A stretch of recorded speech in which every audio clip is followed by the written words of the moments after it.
విజయవాడ కనకదుర్గకు తూర్పు ద్వారాన కృష్ణా తీరాన అనేక మంది ముండమోసేరు.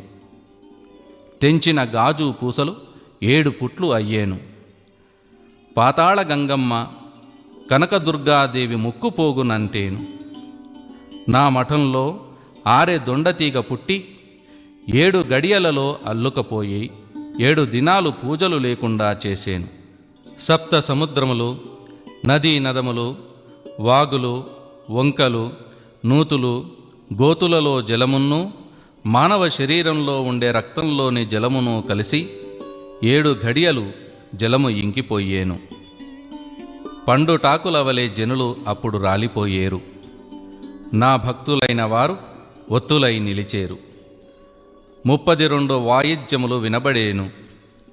సూర్యచంద్రులు దిశలు తప్పేరు. భూమి కుమ్మర సారెవలె గిరగిరా తిరిగే.